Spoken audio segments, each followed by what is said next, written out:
Hello, and welcome to Counterculture. I am your host, Aaron Lujan, and this is episode 0. And the reason it's episode 0 is I've never done this before. This is actually the first time that I've gotten in front of a microphone and attempted to record a podcast, something that I've been wanting to do for a very long time. And finally, I woke up this morning and said, this is the morning. It's August 20th, 2016. And the name of the podcast, as I mentioned earlier, is Counterculture.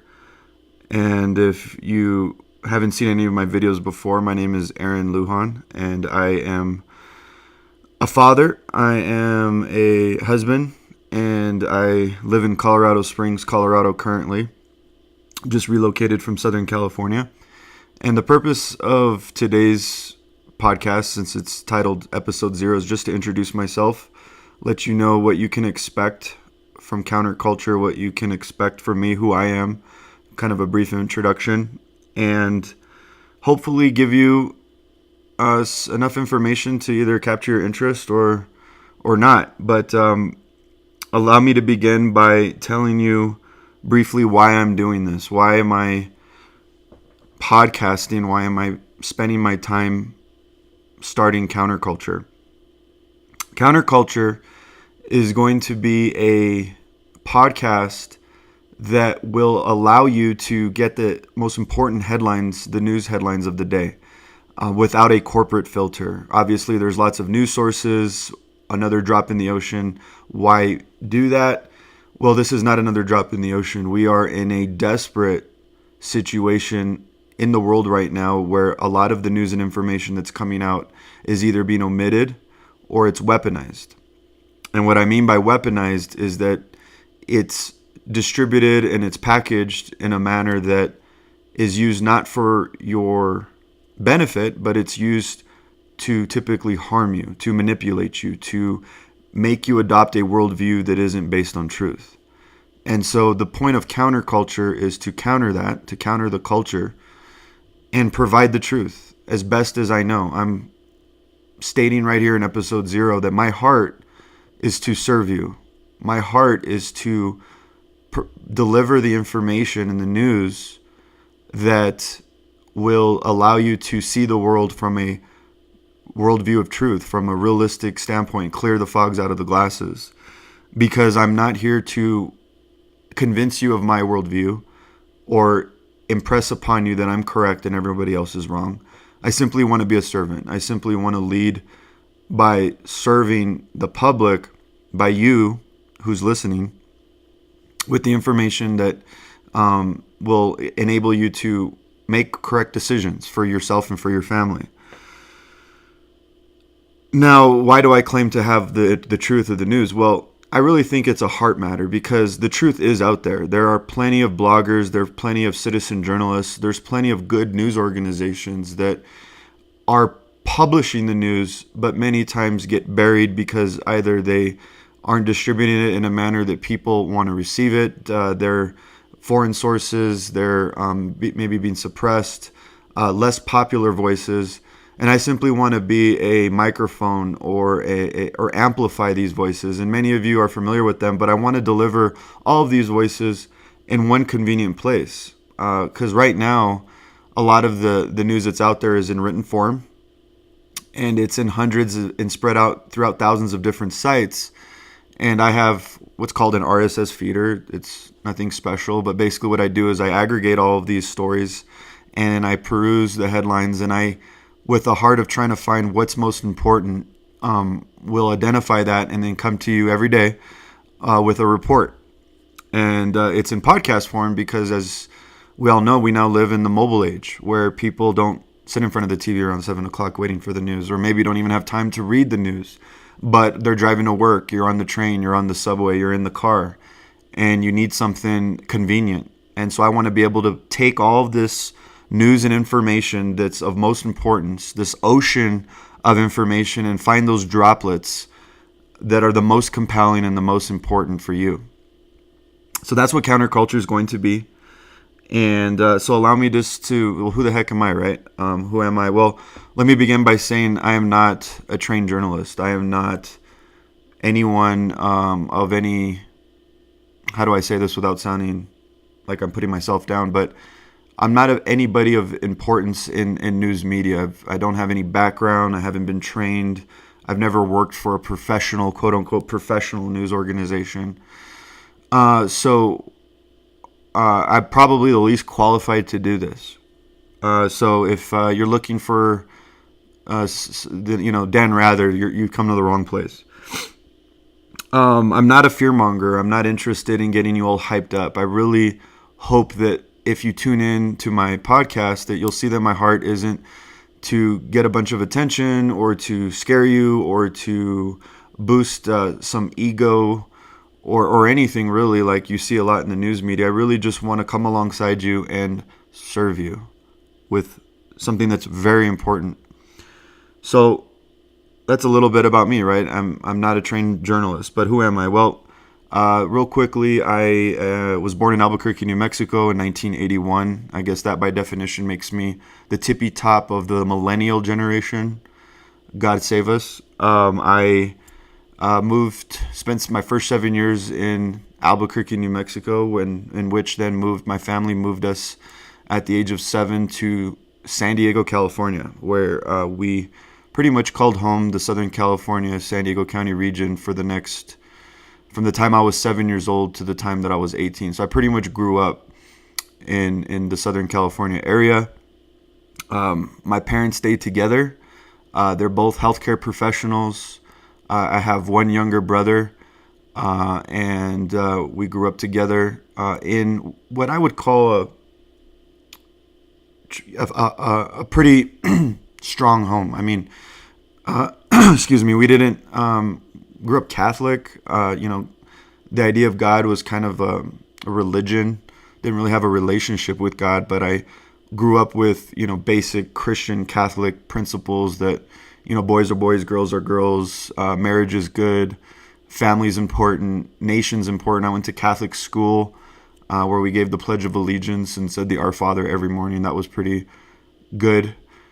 And what else is there to say about that? Not much. Well, there's of course a lot to say, but that's not interesting at this point. So moving along, I then moved to Los Angeles, California, LA, started Loyola Marymount University in 1999. Pretty lost at that point, didn't really know who I was, what I was doing. I was pretty much following my parents' advice that you go to school, you get a good job, and then go to school, get a good education, get a job. That's what you're supposed to do. My parents valued education. My dad has 2 master's degrees. My mom is a, bachelor's in nursing. So they really stressed education. So that's what I did. Went to college, drank a lot, partied a lot, chased girls. I guess that's kind of what you do in college. And then stayed in Los Angeles. And at that point, pretty much started working for a telecom company, got involved in sales, been in sales since I was in high school, wanted to make money. I was comfortable with people, so sales was an easy place for me to land. I always wanted to own my own business, so I figured sales would be a good place to start. Did sales in LA for a couple years, got involved in the party scene, club scene for quite a while, met Jesus in 2007. My entire worldview changed, and my heart changed. And now I am in a place right now where I really have a heart for people and where this world is going, which brings us back to episode 0, counterculture.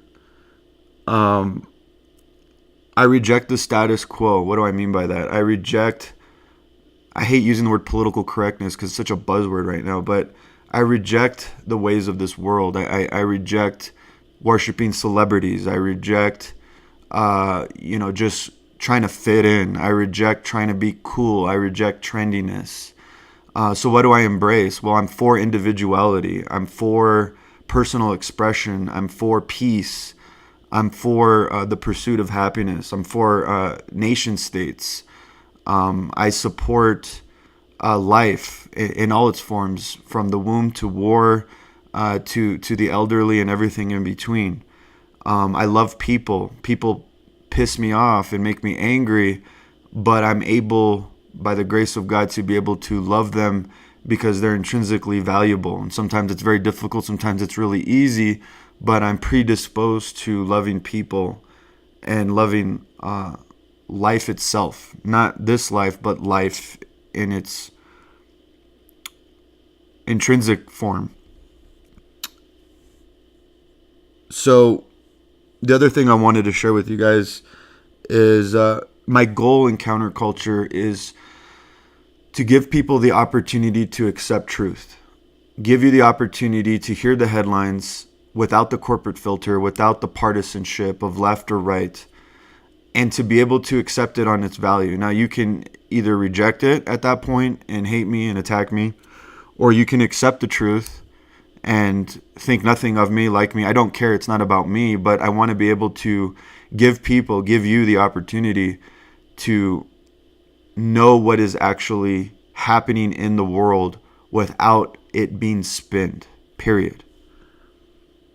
That's what you're going to find here in Counterculture. I want to start my podcast with the headlines of the day, kind of rapid fire, machine gun through the headlines. You guys are busy. I know the attention span of my generation has considerably shrunk over the years. I'm already freaking out that this podcast, I've already lost your attention. I'm at 11 minutes. I probably lost half my audience. I hope not. I probably don't even have an audience. But anyways, maybe if this podcast grows at some point, people will go back to this episode 0 and realize how nervous I sounded and how discombobulated I was. But people have the opportunity to accept the truth or reject the truth. I think a lot of people don't even have that opportunity right now. They're getting Yahoo News. They're getting a lot of stuff from the corporate media, ABC, CNN, MSNBC, Fox, the Alphabet networks. And they don't even have that opportunity. You guys are basically being spoon-fed garbage. You guys are being spoon-fed propaganda. Whether it be left or right, doesn't matter. It's all a lot of spun garbage. And I want to be able to bring voice to the bloggers, bring voice to the citizen journalists, bring a voice, bring a platform to the foreign correspondents and foreign news organizations, to the obscure bloggers who are telling the truth here in the world, to the financial analysts who are speaking a different language. I want to I want to translate the financial language into a language that we can all understand so that we know what's happening financially, since our world system is so based on the global financial system. So much is happening in that area. We don't even know because that world speaks in an entirely different language, financialese. I want to translate that. A lot of people, a lot of good truth is being spoken in a heavy partisan language because they're so far right, perhaps. And I want to be able to translate that into just normal everyday language without that spirit of wanting to be right. So I hope you guys hear my heart that there's truth. A lot of times it just needs to get translated into a language that we all understand. I'm not a Republican. I'm not a Democrat. I'm not a part of any registered political party. So I'm not here to add to the fighting. I'm not here to throw another tomato in the food fight. I'm not interested. I'm so tired of this election. I'm not voting for Trump. I'm not voting for Hillary Clinton. I'm anti-corruption. I'm pro-righteousness. I'm pro-good leadership. I believe in this idea of the fourth estate and the media and the news holding the powerful and the elite accountable because they're making decisions that are steering the world that affect us. And I'm not even really here to heavily criticize the government. I'm here to criticize you. What I mean by that? Yes, I'm going to be making you uncomfortable because this podcast isn't going to be about, oh, the government is so bad. Oh, the system, these bad, evil guys are so awful. Let's start a big revolution. No, actually, the revolution begins in our heart.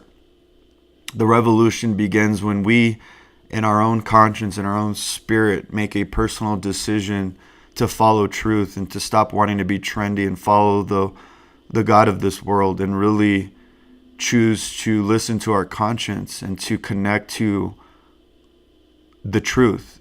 And so I'm going to be saying right now that this podcast and my worldview is that the problem, like Gandhi said, begins with us. I can't believe I just used Gandhi, but I like Gandhi. But here's my point, is that if we want to change the world, change has to begin in our heart. And that may sound like a cool bumper sticker, but let's really think about that. how can we begin to ever expect change in the world if we're not the change that we want to see? If we want strong society, then we have to reverse engineer that. Well, with a strong society, a society is made up of people. Well, where do people come from, and how do people become strong? Well, they become strong in families. And that may be controversial today, this idea of family. And if that idea of family is controversial to you, my God, we have a lot of work to do, don't we? Don't we? So this is real, guys. I'm going through puberty. We're going to throw in some humor now and there. I'm going to make fun of myself. I know I started off really serious first 15 minutes, but if we're all a society made up of families, then we need to ask ourselves, where are we in the family? Are we a son? Are we a daughter? Are we fathers? Are we mothers? Are we estranged from our children? Are we close to our children? Are we planning on having children? Are we never planning on having children? Are we just a child? Well, if we're just a child, if we're just a daughter, if we're just a son, then let's be an example. If we're fathers, I'm a father. I'm a father of 2 kids. I forgot to even mention my family in the beginning of who I was. How awful, right? Here I am talking about family. I'm nervous, guys. This is my first podcast. I have a 3-year-old. I have a 15-month-old, and I love them. You guys don't understand. I shouldn't say you guys. I never understood what love is until I had children. If I want a society to change, I'm not going to sit and criticize Obama and the government. I need to criticize myself and ask myself, what am I doing as a father to raise these 2 young girls to be young women who will be the citizens that the world needs, that they'll love one another, they'll love their neighbors, that them in turn will become one day, God willing, good nurturing mothers who will then raise strong people and children who will then pursue careers and their purposes in life and add value to society and live in righteousness and live in uprightness and be doing good things and be treating people well. And imagine a world where we have millions and billions of people that are fulfilling their purposes and are living in righteousness. What kind of world would we have? But it started with a father. It started with me. And so my goal with this podcast is to challenge us that if we want to change the world, it begins with us.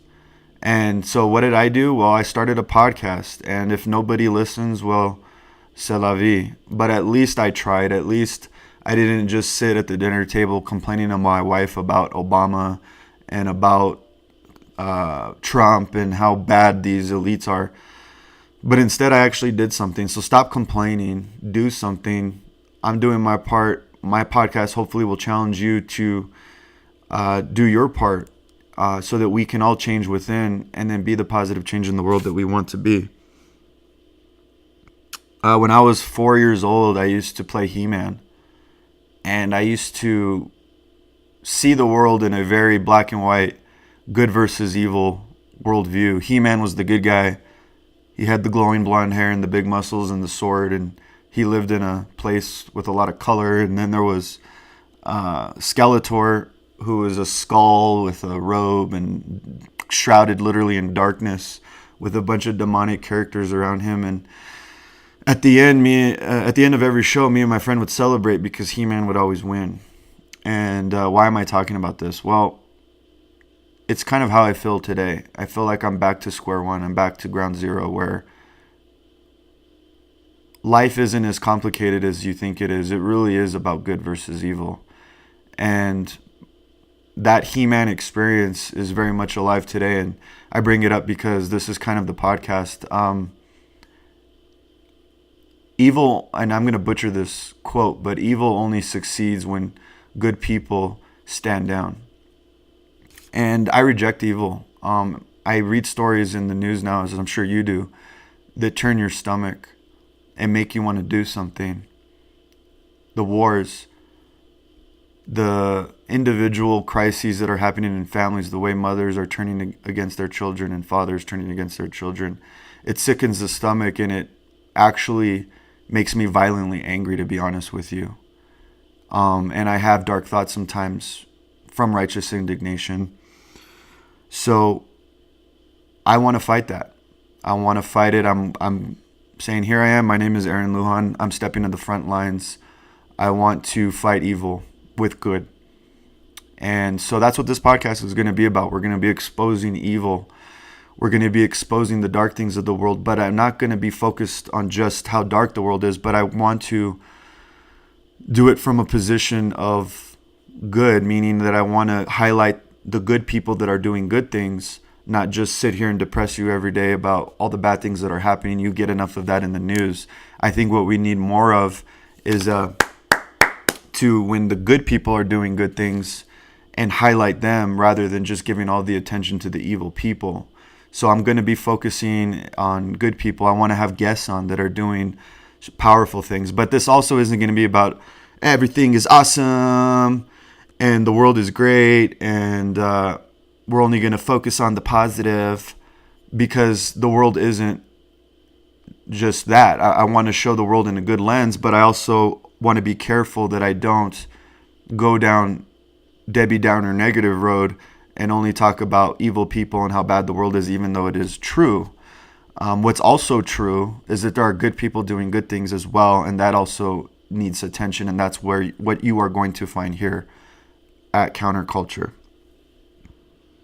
So I told you who I was, I told you why I'm doing it, gave you a little bit of background of who I am, and the structure of the show. I don't know if I crystallize this, so allow me to do this, just one more coat of paint. You're going to tune in. I'm going to jump right into the news. I'm not going to waste your time. You're going to be in traffic. You're going to be at the gym, whatever. You're going to get your headlines here. And then after you get your headlines for, 10, 15, 20 minutes. I don't know. I've never done it before. But you're going to get your headlines. It's not going to be 2 hours. I know that. It's not going to be an hour. After I go through the headlines, then I'm going to go into some analysis, some commentary. I'm going to be putting things into perspective as I feel like they should, whether that be historical perspective, what have you. And then eventually I'd like to bring on guests, other people who will come alongside me and also provide color and context into the headlines we just discussed.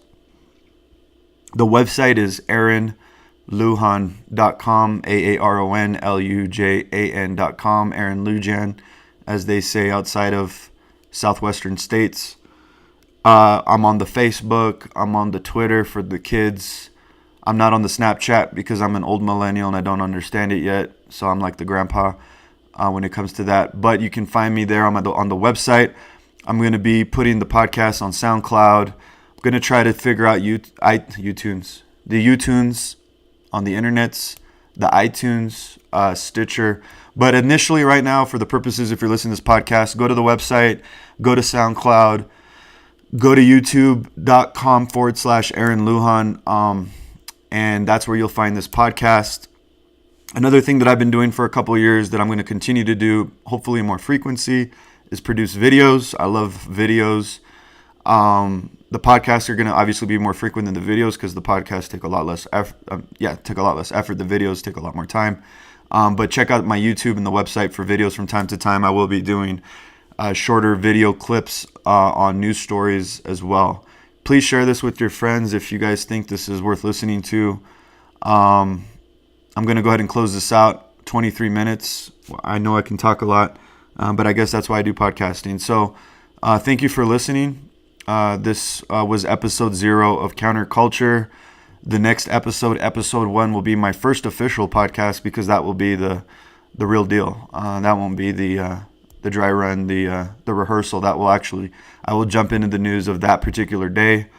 It'll be time stamped for the news for that day, and I will be providing analysis for the news of that day. This was episode 0 of Counterculture. My name is Aaron Lujan. Thank you so much for listening. Bless you. Thank you. Take care.